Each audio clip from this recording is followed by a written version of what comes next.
Welcome to Wyrd Sisters, your Discworld recap podcast. Or is it? My name is Manning, and joining me, as always, is Liz. Hi.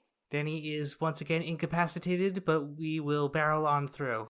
This month, we are taking a detour from the main Discworld series to talk about another beloved book. That's right, you asked for it, you demanded it, you've already read the title of this episode. It's Good Omens. Applause in the background. Liz, have you read this one before? I haven't. I hadn't even really heard of Good Omens up until a couple of years ago, where I just saw some stuff on the worldwide internet about Aziraphale and Crowley, and then I had no idea what they were from.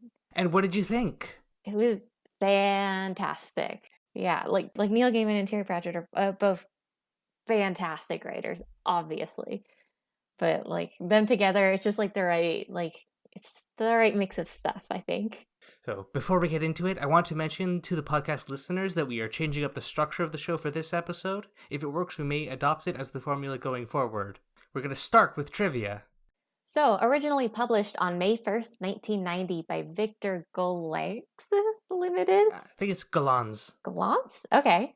Good Omens, The Nice and Accurate Prophecies of Agnes Nutter, which is famously the collaborative work of Terry Pratchett and Neil Gaiman.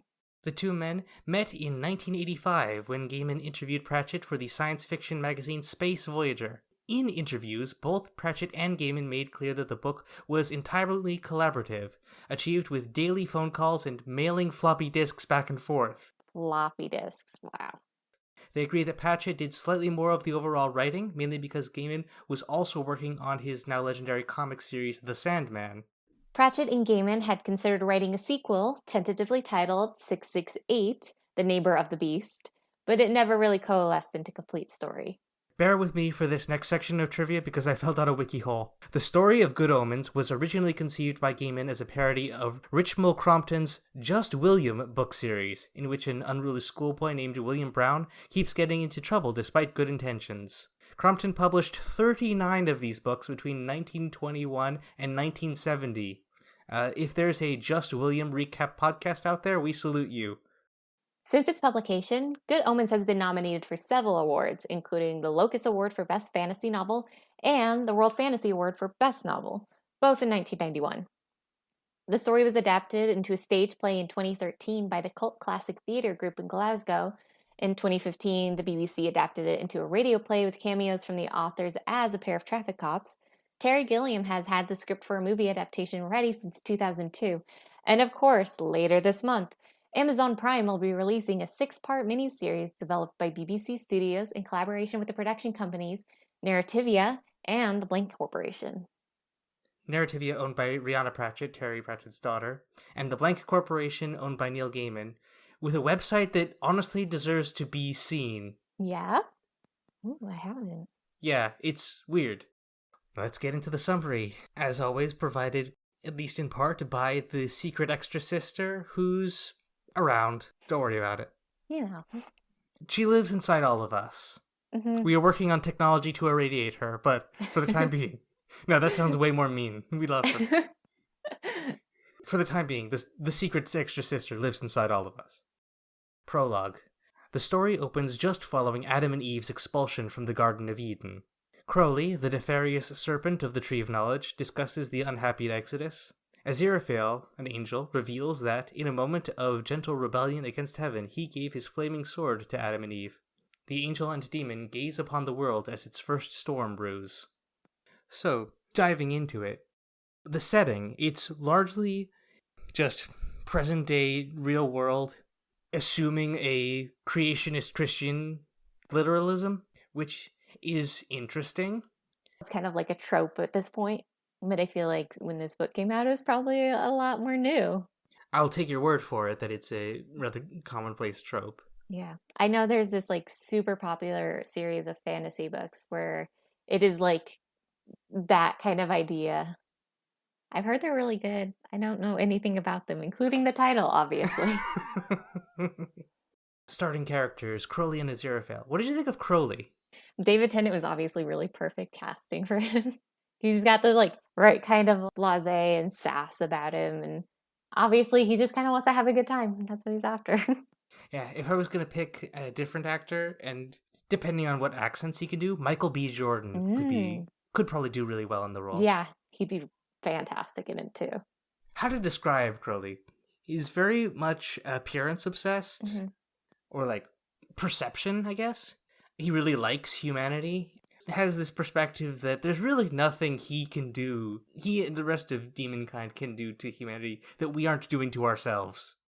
He's probably also transcoded, I would say. Like trans male coded. Yeah.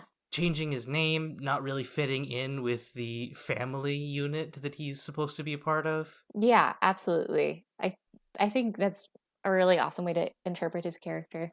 He's obviously like is very, very different from the rest of demonkind who are actively looking to like ruin individual people's lives. But he's just kind of like, I'm just gonna hang out. What about Aziraphale? What did you think of him? He's a very amusing character because he just kind of feels like a bit of like while very competent, is a bit of a bumbling fool. I think of him less as bumbling, as more very polite and trying to be helpful and not entirely sure how to interact with people. Because Crowley has like a very obvious idea about who he is around other people. Aziraphale still very much feels like he's an angel who's just living in this world and hasn't quite worked it out yet. Very much not keeping up with the times. Yeah, because just like Crowley, he really loves humanity, and not because of this like idea of good or whatever that they're supposed to contribute to, but because they are the way they are. The impression Aziraphale gives early on in the book is that he's way more bought into the propaganda of heaven than Crowley is to the doctrine of hell. Yes. Which brings us to the next section. 11 years ago, Hastur and Ligur, old school demons, meet Crowley in a park. What do you think of these two? They're obviously like supposed to be like characters of what a demon is supposed to be, like these hulking, like terrifying beings, but who are very committed to what they're after, which is like the victory of hell. Or at least being capital E evil. So Crowley arrives. Before we get into it, just one of the most endearing and enduring running gags of the book. Any cassette tape left in a car for more than 2 weeks turns into a Best of Queen album. And as a classic rock snob, I can get behind that. Yeah, it's a very good choice. Honestly, it feels like in this like Queen Renaissance we are kind of in at the moment, it is very good and topical, despite the fact it was written like 30 years ago, which was probably just as topical then.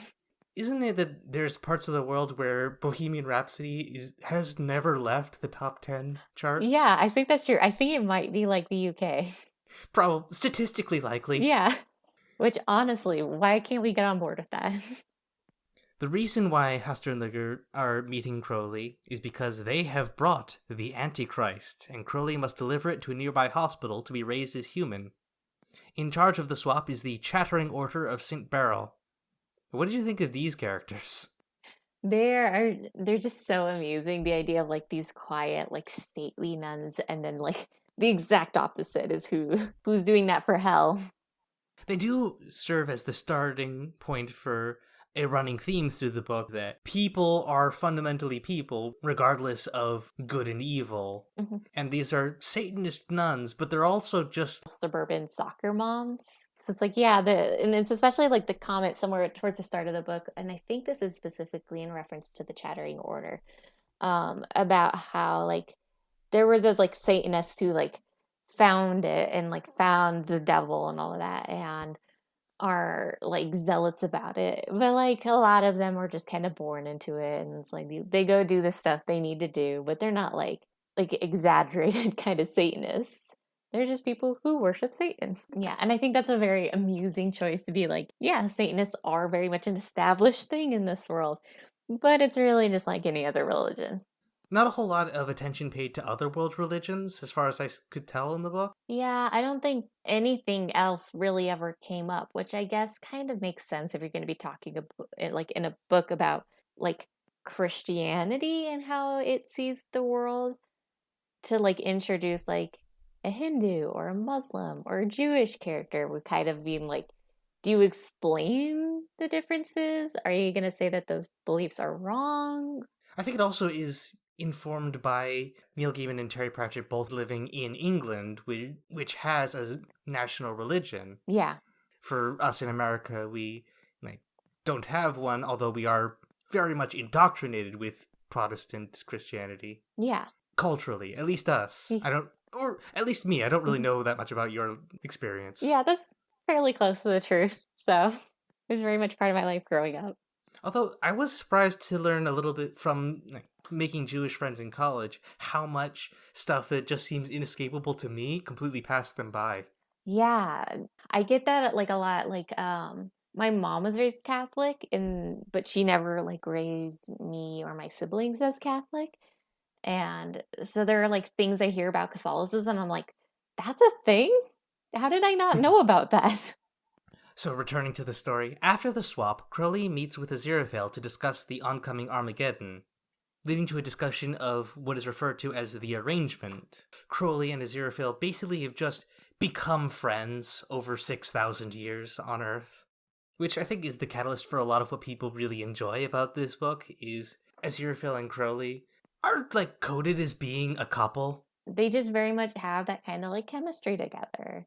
And they're like, despite everything, I like hanging out with you. So Crowley and Aziraphale resolve to have a mutual, balanced influence on the Antichrist's upbringing, hopefully prevent him from destroying the world, which leads to the upbringing of Warlock. So the sequel is, I think, a glimpse into another version of this story, where the premise of an angel and a demon influencing some important person would be played straight. Yeah, the like kind of like twist, I guess, where it's like everything doesn't end up going the way they're planning. And then to like at the end of the book, we come back to Warlock and like what he's doing. I think it was just like a really kind of like nice, like, yeah, he was supposed to have all of this and he didn't. And, he's still a kid. Interesting side note, that section of the ending that you're talking about was added for the American release. Really? Yeah, it wasn't in the original publication. Oh, wow, okay. Yeah. Am I gonna miss out on that? Oh, bummer. So the upbringing of Warlock leads us to Wednesday. 11 years after the delivery, and the curtains open on Warlock's 11th birthday party, supposedly complete with the best birthday present a boy could ask for, a bouncing baby hellhound. Aww. To Aziraphale and Crowley's growing dread, it never shows up, and they realize that they spent 11 years raising the wrong child. Big oopsie there. The party scene is a heck of a thing. Yeah. Aziraphale's trying to do magic tricks. My like secondhand embarrassment, it's just like, oh no. Realizing that they have oopsed, Aziraphale and Crowley rush back to Tadfield. Along the way, they crash into Anathema Device and give her a lift back to her rented cottage. She is like very much the character that like I love and adore and like kind of hope to like write in the stuff I work on. She's just like, she's very much into her thing. She gets that it's not everybody's thing, but she's like sticking to her guns about it. She reminds me of, you remember Kiki's Delivery Service, the painter girl who lives in the woods? Oh, yeah. I think that's excellent, especially with like the Jasmine Cottage.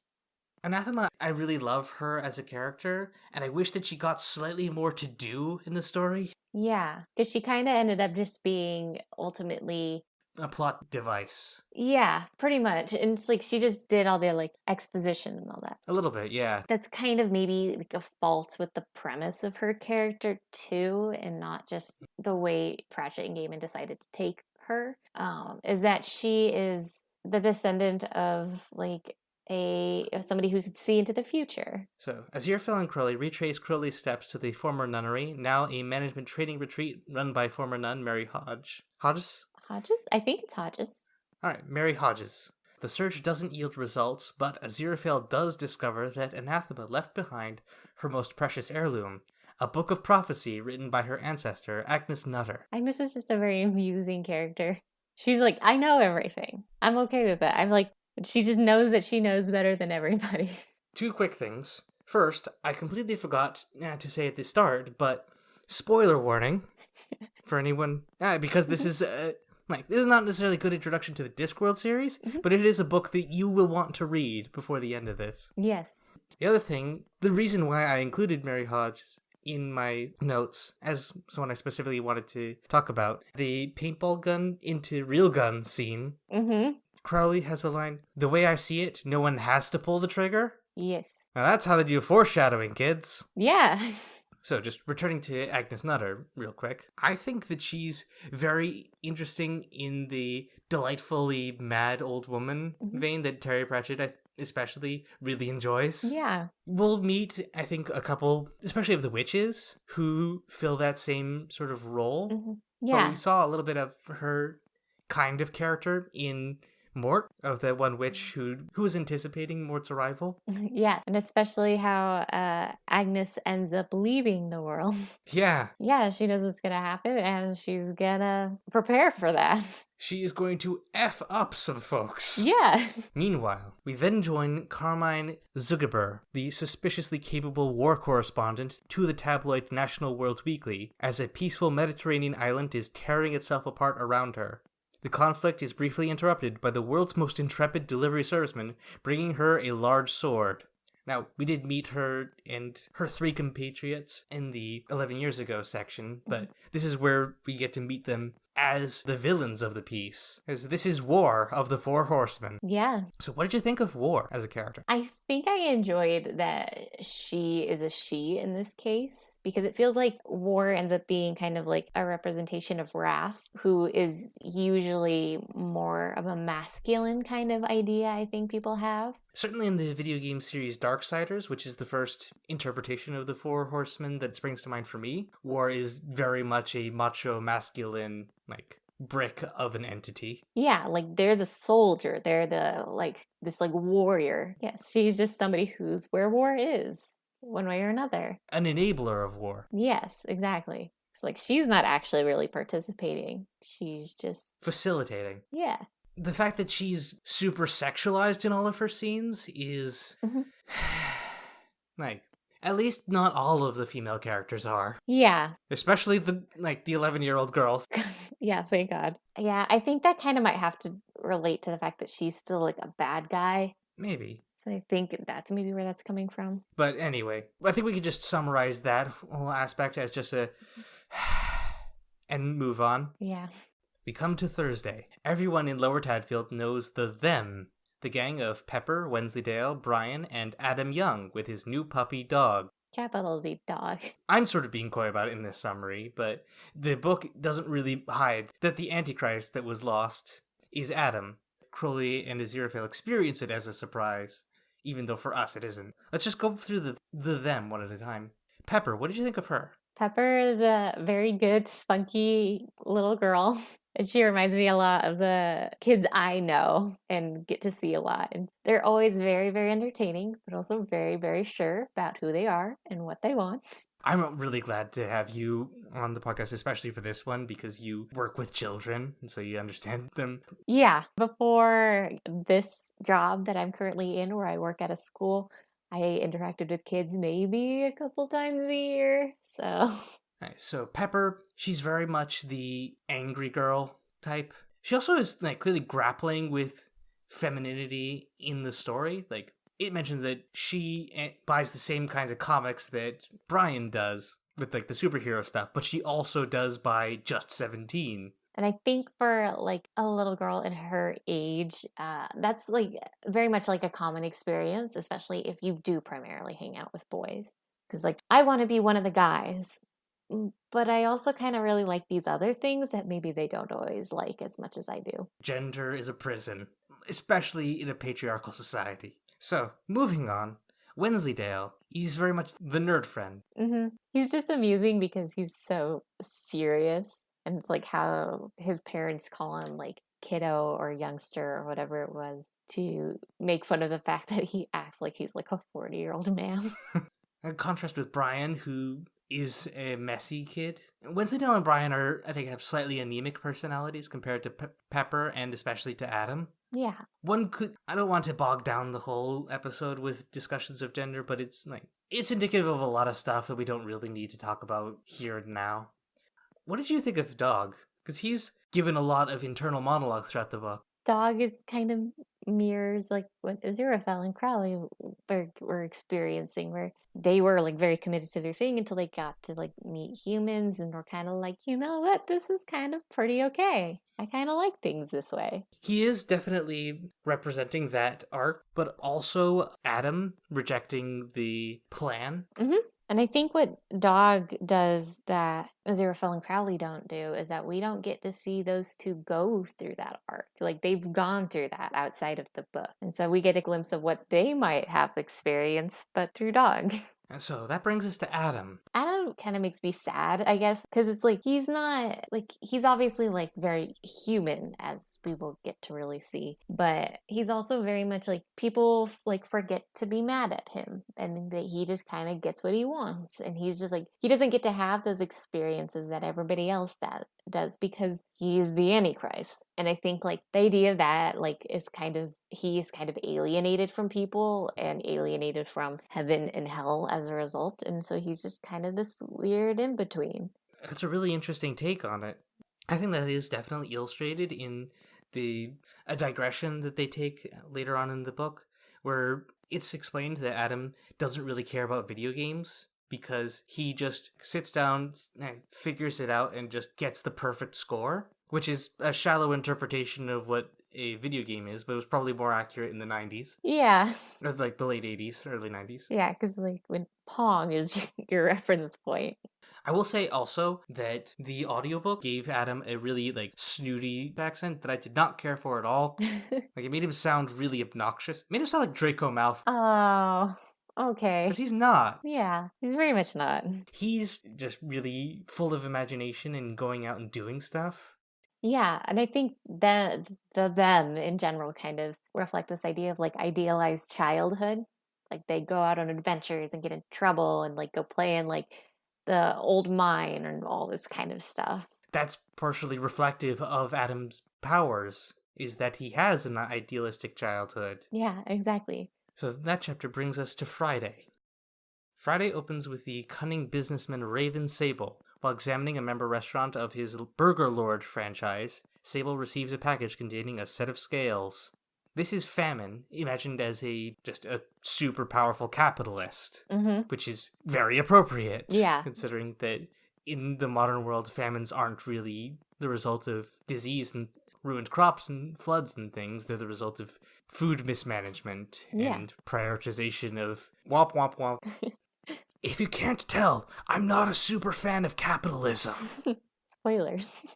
What did you think of Famine? He's really interesting because I think as a default, all of the Four Horsemen are interesting as characters to see these kind of like ideas personified. But I really particularly like when he is Famine in both the way of like not eating enough for like the young woman he meets with an eating disorder who he pinpoints as only having maybe a couple weeks left to live because she's starving to death, or from malnutrition where people are eating a lot and you can see that they've eaten a lot but they are still starving to death. Industries that facilitate and take advantage of bad stuff in our culture regarding food. Yeah. From Famine, we return to London to meet Newton Pulsifer, wage clerk, computer anti-savant, and the first person in years to join the Witchfinder army, as he persuades his superior officer to let him investigate the unusually nice weather of Lower Tadfield. He's a very amusing character. Obviously, like, he is very much kind of a bumbling fool. He's got the best intentions, but... I think I would probably be a lot more kindly disposed towards Newton, were it not for, like, having to spend some number of my allotment of shures on Shadwell. Yeah. His superior officer, and probably the least necessary character in the story. Yeah, honestly. Because, like, Shadwell could have been a book. He didn't need to be Shadwell. We discuss each character, so we gotta talk about Shadwell. Yeah. He's the last remaining officer of the Witchfinder army, and he's a old racist nutter. Who probably came across as a lot more charming in the 90s when racist old men running the world seemed laughable. Yeah, now he's just kind of exhausting.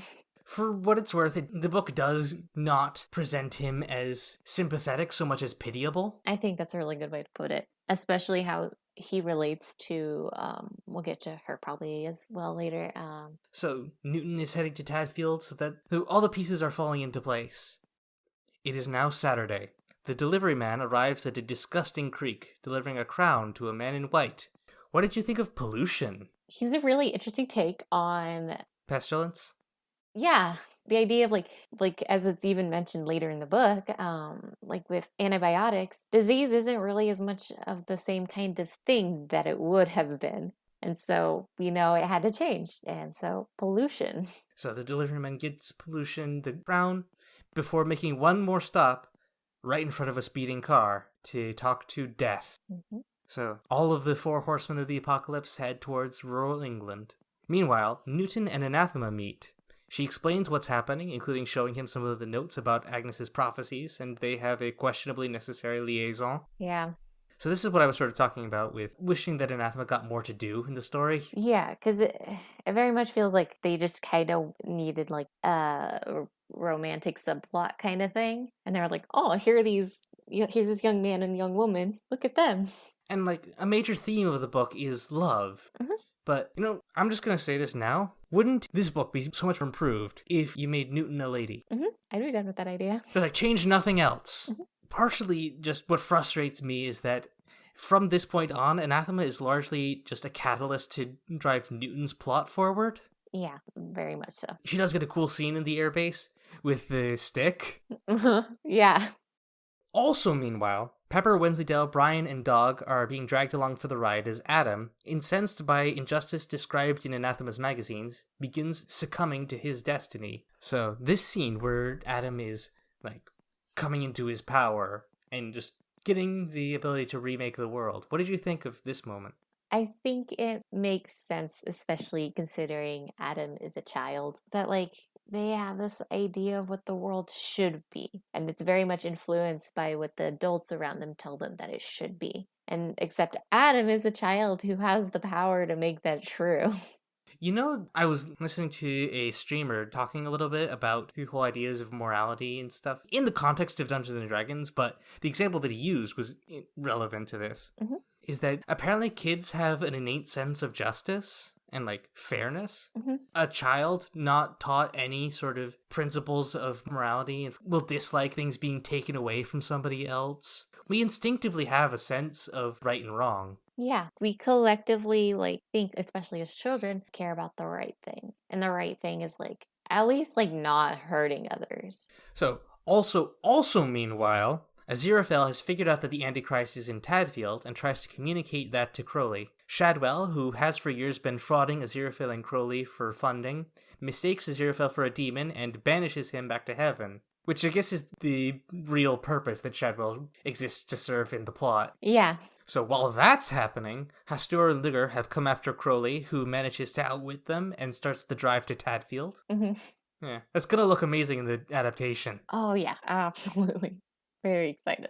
So all of the other plots have been interspersed with vignettes of Adam's enormous power reshaping the world. They're really interesting, and I think they very wonderfully show what kind of power Adam has and how the rest of the world kind of just has to go along with it. Even when they don't understand what's going on, even when they can't do anything, it's just happening. A lot of the stuff he's doing is largely benign, albeit with like some amount of crazy consequences and some number of people dying. Yeah.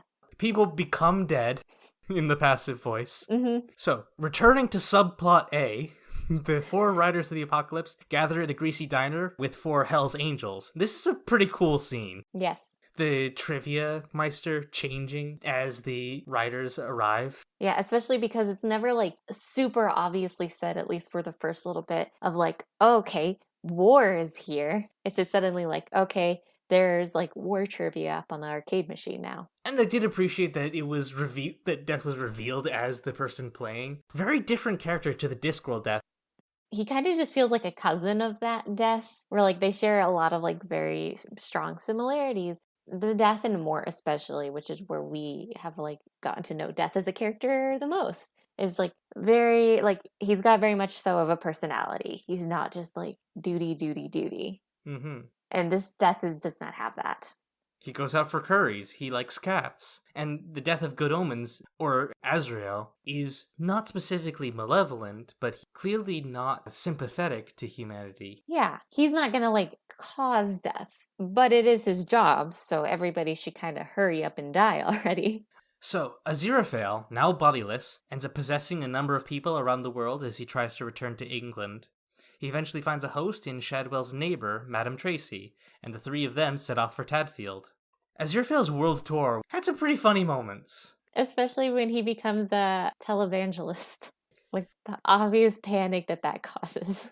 All of those people around him being like, well, there goes this job. And what do you think of Madame Tracy? I think she is really interesting, and I think she particularly plays really well with Shadwell, as difficult as he is. Mm-hmm. She has, like, good intentions, obviously a little out there, but she's also very much, like, embraces that. I did appreciate the scene where she's conducting the seance and is like, I don't think she necessarily thinks of it as scamming people, just providing a service. Because it's like, it doesn't feel like she's like extorting these people. Like, she is doing something that makes these people feel better. She just also kind of has to put up with it in the process, and sometimes she just wants to hurry it up. Returning to plot Kepler 7, the them confront Adam and he snaps out of his destiny-induced madness. The scene in particular shows just how human Adam is and how that's where his priorities are, not being the Antichrist. What do you think about it? Well, I have this in my notes as Adam's revelation, and like a major theme of the book is love, especially love that rejects societal expectations. In the case of Newton and Anathema, romantic love. In the case of Crowley and Aziraphale, love for the world. Adam loves Tadfield and his family and his friends. And this scene, realizing what it would mean to remake them, is how he learns empathy for the rest of the world better than Aziraphale and Crowley could have ever taught him. Yeah. Love for the world is something that they have become so proficient with that they can't explain it. It's like when someone's an expert in their field to the point where they realize they can't explain stuff to people who don't already know it. Yeah, it's like they've forgotten the basics of it. So, the four riders of the apocalypse head to the Tadfield Air Base, as do the them, Newton and Anathema, Madame Tracy with Shadwell and Aziraphale, and Crowley. There's a kind of fun scene where they all stop and ask the same guy for directions in quick succession. The riders of the apocalypse use the air-base communication systems to trigger nuclear war, which Anathema manages to avert with strategic use of Newton's technological incompetence. And so she does figure it out. I think, yeah, it just relates to Anathema's whole thing is to be like the bearer of like the prophecy, and that's what she does here. Also, just like, for as much as all the stuff around Good Omens, including the fandom about it, focuses on Aziraphale and Crowley, the humans do all the relevant stuff. Yeah. Including the next part, the three human members of the them confront their supernatural counterparts. Pepper versus War, Wensleydale versus Famine, and Brian versus Pollution, defeating the riders finally when Death yields without contest. I think that's really the only thing Death could do. Like, Death is not an actor. He is the result. And so he is kind of like the counterpart to Adam. I think like that's really the only thing they could have done. And you could attribute them defeating the riders to Adam's powers, but my take is that the statement being made here is that the will to fight is the source of this victory. Yeah. That's why, to me, it's so important that pestilence, which we think of in terms of disease or swarms of vermin, that one was changed to pollution. That's why famine is a business tycoon, and why war's jobs are about enabling rather than participating in conflict. Yeah. It demonstrates that they are not inevitable forces of nature, the way death is.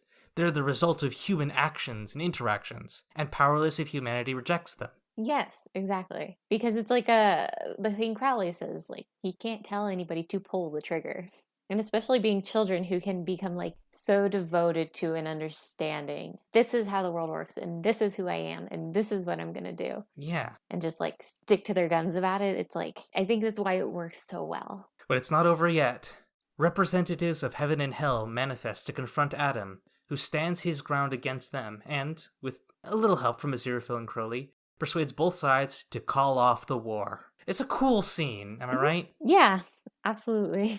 I did appreciate the line about how maybe if you stopped telling people that it'd be figured out after they're dead, they try and start figuring it out while they're alive. Yeah. That does, I think, resonate with the kinds of atheists who aren't moaning on Reddit all day. Yeah, we're aggressive about it. I can't remember where I heard this, but the proverb, maybe, about the lesson of the atheist is to act as though God won't intervene in all human affairs. Yeah. To try and do things for each other without relying on God to take care of everything for us. Yeah, which is a very interesting conclusion to come to in a book that is about like Christian mythos. And where it's implied that the maneuverings of God are why everything transpires the way it does. Mm-hmm. So, we've come to Sunday. The danger has passed and the world is in equilibrium. Our beloved characters are able to enjoy the first day of the rest of their lives. Newton and Anathema enjoy a quiet morning, interrupted by the delivery of a new tome of prophecies from Agnes. And it's kept vague about if Anathema decides to keep the new book, which was, I did appreciate just further nice and accurate prophecies. The saga continues. It's a very grandeur title. Thank you, Agnes. That's like very much the contemporary sequel naming convention. Yes. Newt saying to Anathema, do you want to be a descendant forever? A professional descendant forever? Mm-hmm. It's probably the correct way to go with her plotline. Yeah. Just I don't know, I just don't have a lot of patience for Steves. Yeah.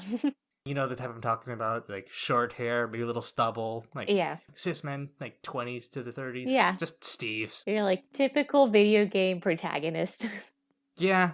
Yeah, and I do appreciate it being open-ended, but I really want Anathema to kind of come to the conclusion that she doesn't have to know everything, and she can just live and not spend her life picking the secrets of her, far-off ancestor. I'm only just realizing now as we're discussing it, Anathema largely represents looking to the past for answers, and Newton, with his obsession with computers, represents looking to the future. Yeah.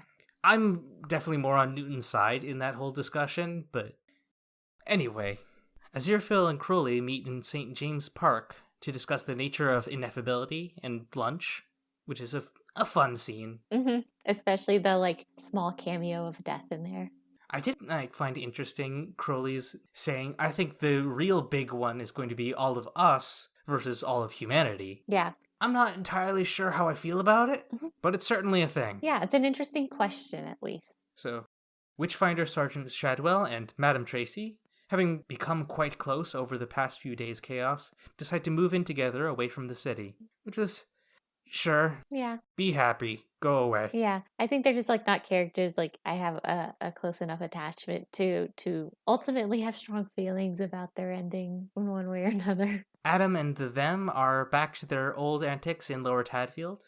There is nothing more carefree than 4 best friends, their beloved dog, and a whole summer full of days just waiting to be filled up. Mm-hmm. So, we've already discussed that you really enjoyed this book. Mm-hmm. I really liked it too. As I've mentioned, I've read through it several times. Yeah, and I think this is a book that lends itself really well to rereading, because while I was reading through it, I found it incredibly easy to pick up and put down, but I never particularly wanted to put it down. Compared to what we have been reading so far, it is a tome. Yes, yeah. It's my copy of Equal Rights, I think, is 150 pages or something. It's it's nothing. This is a book. Mm-hmm. With the trademark symbol next to it. So, we discussed a little bit of casting call, and I don't really have a whole lot else for any of the other characters. If Newton has to be white, Keanu Reeves. Yeah, I think he's very much got that right kind of vibe. Just Matrix era Keanu Reeves. Not middle-aged Keanu Reeves, as charming as he still is. Anathema. Emma Watson's coming to mind. Not bad. Constance Wu. So, themes and morals. We've sort of covered already that the major theme is love wins, including and especially love that isn't just heterosexual romantic love, or the blood of covenant, as in the bonds you make and choose, is thicker than the water of the womb, obligations of family ties. Yeah, but it's love for the world, especially. We could have done with more of Adam's unknowingly adopted mom. Yeah, because I don't think she's ever really comes up. That's a character they could have done more with. True of basically every female character in this story, let's be honest. Yeah. It could have been nice to have specifically a family love subplot. Yeah, especially considering that, Adam basically is adopted. That's, a kind of familial love that we really never talk about enough. That's not less valid than biological relationships, if you'll pardon the double negative. It's alright, but that's style. We're almost at the end, so it's time for our favorite footnote.